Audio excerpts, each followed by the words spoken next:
What is going on, everyone? Badger here. Sure to like and sub, and let's get into this. 2024 was not the year for Ubisoft. We did a story the other day, excuse me, about the absolute decline they had since 2020 and their market value. In this case, though, in 2020 specifically, their stocks declined over 40% and is for a couple of very public reasons. First and foremost is, of course, X Defiant, a game that we first started talking about to show just how bad Concord was doing. The fact that X Defiant had routinely between 30 and 50,000 people playing it. We didn't know it was like a 5v5 shooter, used Ubisoft's franchises as the players. So you could have people from Assassin's Creed or Far Cry as the teams, Watch Dogs. Fortunately, it was just sort of lackluster and it was lacking in customization options.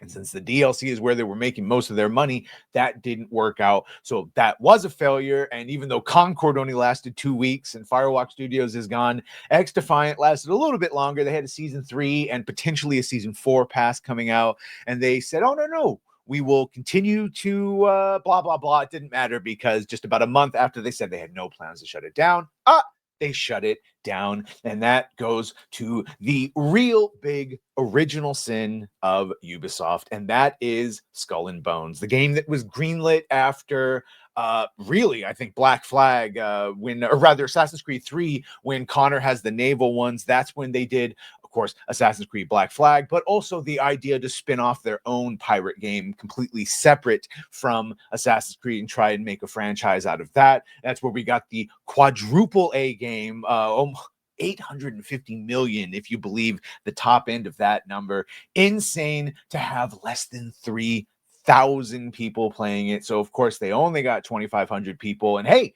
at least there's still 250 people hanging in there, just under 300 every 24 hours. So that's not bad. They've still got some people playing it, but it's fucking horrible when you consider the amount of money that went into it. And then, of course, we have Assassin's Creed Shadows coming out. That got delayed into February. This has every controversy under the sun, from choosing Yasuke of dubious historical accuracy. There's only about 13 or 14 journals that need translation that talk about this, and only in one of them is he mentioned as anything that could be interpreted as an actual samurai. And then you start getting into the hierarchy of those who are actual samurai, and had the armor and the title, and they fought and had all those duties, and the people that worked for the samurai. And he's a samurai, he works for them. He's a gardener or some dumb shit like that. And then of course we have the fact that Yasuke exists at all in Ubisoft's game here, when it was supposed to be an entirely separate character that we had seen before in Assassin's Creed Memories. He was a monk. He was going to get his story told and expounded upon.